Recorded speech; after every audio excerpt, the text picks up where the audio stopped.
नमस्कार। मैं डॉक्टर शैलेंद्र कुमार सिंह, राजकीय महाविद्यालय भतरोज का।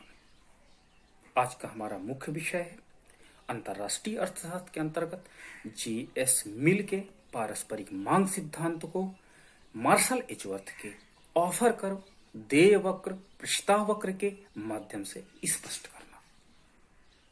प्रस्ताव वक्र वास्तव में दो देशों के बीच वस्तु विनिमय दर को स्पष्ट करता है, या हम ये कहें कि वास्तव में जिस दर पर एक देश अपने उत्पाद को देना चाहता है और उसके बदले में अन्य वस्तु को प्राप्त करना चाहता है, उस दर को ही हम प्रस्ताव वक्र की संज्ञा दे सकते हैं।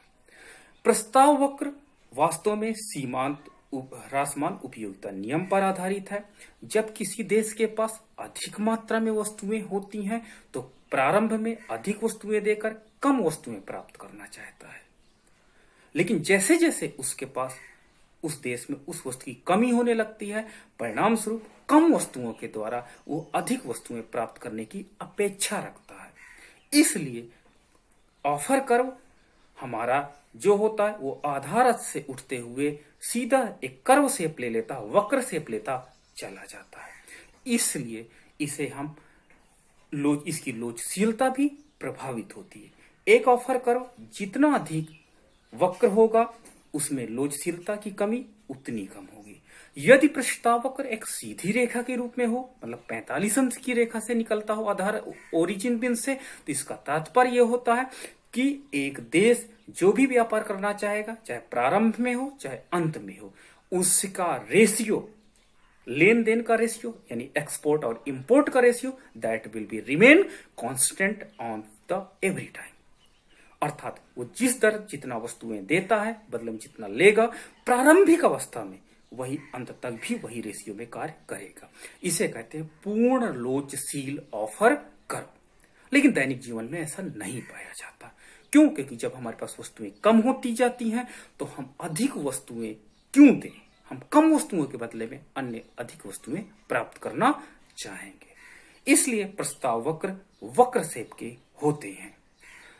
मान लीजिए जर्मनी और इंग्लैंड दो देश हैं। इंग्लैंड क्लॉथ पर स्पेशलाइजेशन करता है और जर्मनी लिनन पर स्पेशलाइजेशन करता है। अंतरराष्ट्रीय मूल्य रेखा का निर्धारण वहां पर होगा जहां पर दोनों देशों के प्रस्ताव वक्र एक दूसरे को इंटरसेक्ट करते हैं। वास्तव में प्रत्याशित जो प्रस्ताव वक्र होता है वो प्रत्याशित लेन देन वक्र भी कहें तो ज्यादा अच्छा होगा, क्योंकि एक देश कम वस्तुएं देकर अधिक वस्तुएं प्राप्त करना चाहता है, दूसरे देश की भी एक्सपेक्टेशन होती है, लेकिन जहां पर दोनों देशों की एक्सपेक्टेशन एक दूसरे से मैच कर जाती, वहीं पर अंतरराष्ट्रीय मूल्य रेखा का निर्धारण होता है।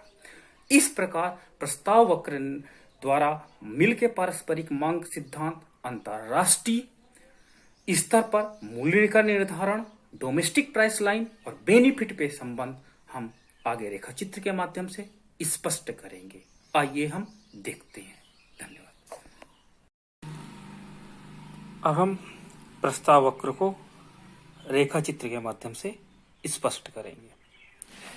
यहां पर हमने रेखा चित्र में आधार अक्ष पर इंग्लैंड के क्लॉथ को लिया है, क्योंकि इंग्लैंड ने कपड़े के उत्पादन में श्रम विभाजन एवं विशिष्टीकरण को अपनाया था, और इसके साथ ही साथ जर्मनी के लिनन को लंब अक्ष पर हमने लिया है।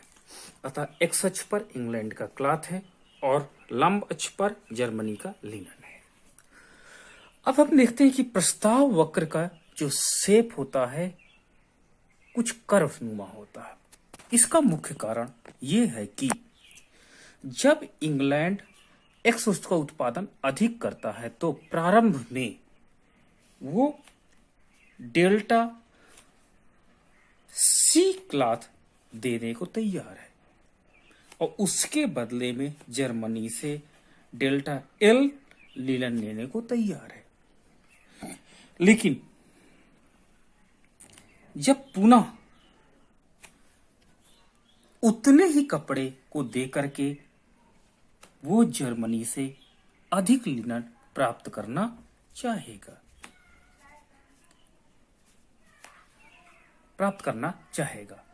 इसका कारण स्पष्ट है कि जब इंग्लैंड के पास कपड़े की अधिक मात्रा होती है तो वो लिनन की कम मात्रा में भी काम चला लेता है, अर्थात कम लिनन पर भी वो व्यापार करने को तैयार हो जाता है। लेकिन जब उसके पास कपड़े की मात्रा पहले से कम हो जाती है तो मार्जिनल डिक्लाइन यूटिलिटी लॉ के अनुसार अब वो कम कपड़े को दे करके अधिक लिनन प्राप्त करने की सोचता है और इसी प्रकार पुनः उतने ही कपड़े के द्वारा और अधिक लिनन प्राप्त करने की सोचेगा।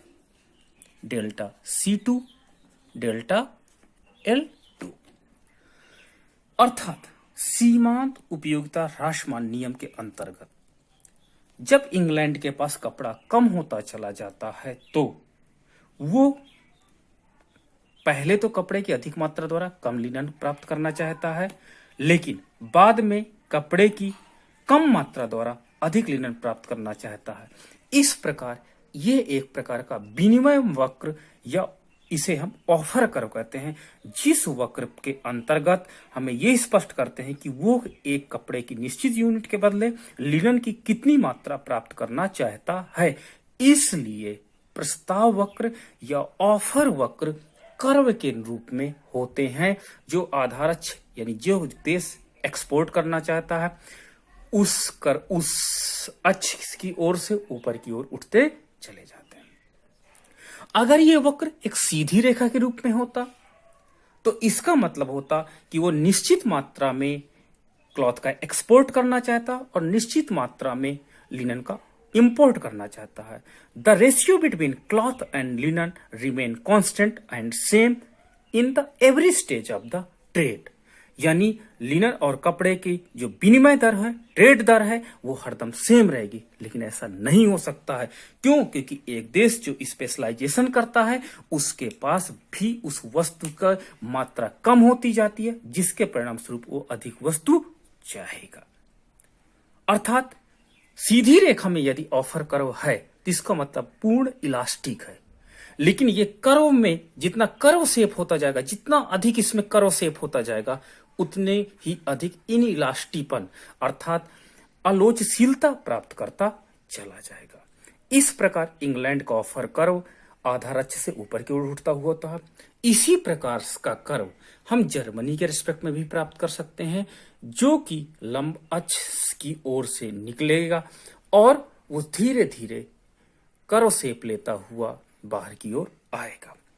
जहां पर इंग्लैंड और जर्मनी दोनों के कर्व एक दूसरे के बराबर हो जाते हैं या एक दूसरे को इंटरसेक्ट करते हैं, वहीं पर अंतरराष्ट्रीय मूल्य रेखा का निर्धारण हो जाता है। इस प्रकार ऑफर कर्व एक प्रकार से ट्रेड रेट है, एक प्रकार से दो वस्तुओं के बीच विनिमय की दर है, जो एक देश एक्सपेक्टेड प्रत्याशा करता है दूसरे देश से प्राप्त करने की, और दूसरा देश का भी ऑफर कर्व यही प्रत्याशा रखता है कि अन्य देश से वो किस रेट में ट्रेड करेगा।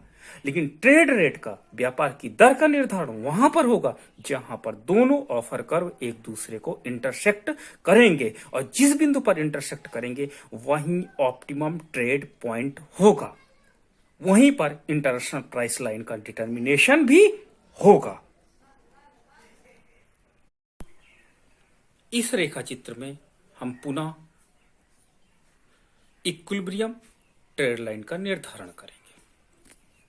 इंग्लैंड का प्रस्ताव वक्र OE है और जर्मनी का OC है। दोनों प्रस्ताव वक्र एक दूसरे को E बिंदु पर काट रहे हैं, अतः E बिंदु हमारा संतुलन बिंदु है।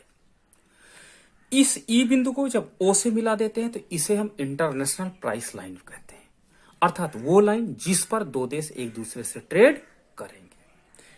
इस पॉइंट को जब हम आधार अक्ष पे से मिलाते हैं तो हमारे पास एक त्रिभुज प्राप्त होता है। इसका नाम हम OCE रखते हैं। ये हमारा त्रिभुज, इसे हम ट्रेड ट्रायंगल के नाम से जान सकते हैं। यानी त्रिभुज OCE हमारे पास ट्रेड ट्रायंगल है। किसका ट्रेड ट्रायंगल है? ये हमारे पास ट्रेड ट्रायंगल इंग्लैंड का है, इंग्लैंड का ट्रेड ट्रायंगल है। इसका मतलब होता है कि इंग्लैंड इतनी मात्रा क्लॉथ की एक्सपोर्ट करना चाहता है और बदले में इसी मात्रा लिनन की इंपोर्ट करना चाहता है।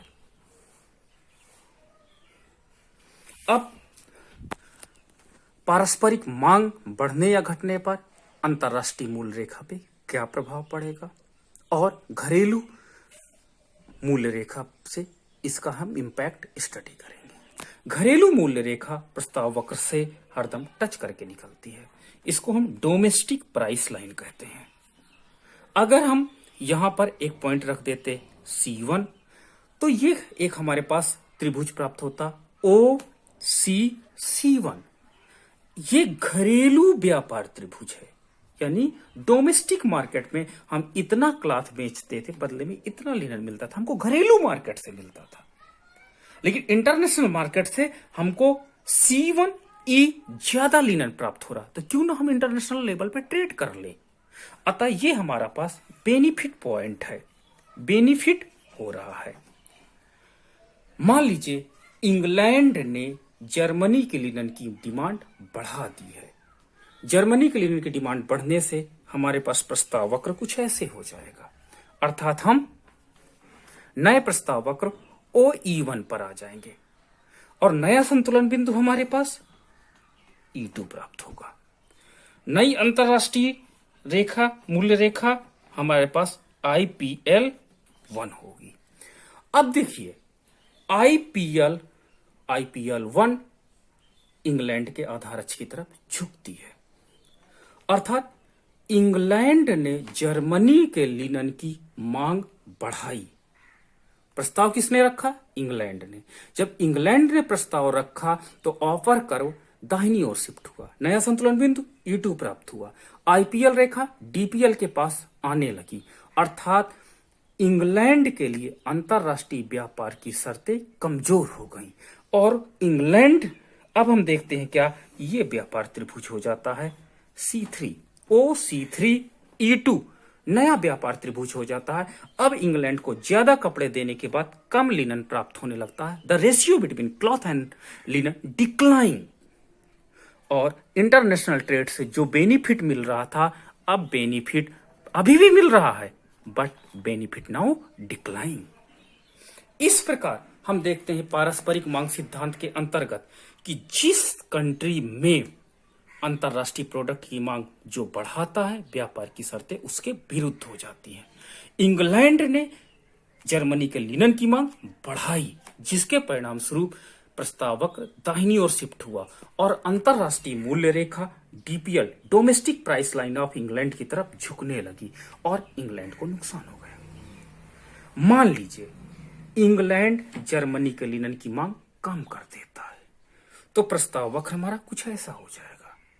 जब प्रस्ताव वक्र बाईं ओर शिफ्ट होगा तो नया हमारा प्रस्ताव वक्र E2 प्राप्त होगा। नया संतुलन बिंदु हमको क्या मिलेगा? हमारे पास नया संतुलन बिंदु D प्राप्त होता है। अब हम देखते हैं कि अंतरराष्ट्रीय स्तर पर यह नई मूल्य रेखा है IPL2। अब हमारे पास व्यापार त्रिभुज OC4 DC4 हो जाता है, अर्थात इंग्लैंड कम रेशियो में क्लॉथ देता है और ज्यादा रेशियो में लिनन प्राप्त करता है, और अंतरराष्ट्रीय मूल्य रेखा इंग्लैंड के डोमेस्टिक प्राइस लाइन से दूर हटती है। मतलब व्यापार की शर्तें इंग्लैंड के फेवर में आ जाती हैं और देखिए इंटरनेशनल ट्रेड से बेनिफिट भी इंग्लैंड का बढ़ जाता है। इस प्रकार हम देख सकते हैं कि अगर इंग्लैंड जर्मनी के लिनन की मांग बढ़ाएगा तो व्यापार की शर्तें डिक्लाइन होंगी। यदि जर्मनी के लिनन की मांग कम करेगा तो अंतरराष्ट्रीय व्यापार की शर्तें उसके फेवर में आएंगी। परिणाम स्वरूप इंग्लैंड का बेनिफिट बढ़ेगा। पारस्परिक मांग सिद्धांत यह कहता है कि जो देश मांग बढ़ाएगा व्यापार की शर्तें उसके विरुद्ध होंगी, जो मांग कम करेगा यानी प्रस्ताव बाद में रखेगा उसको बेनिफिट प्राप्त होगा।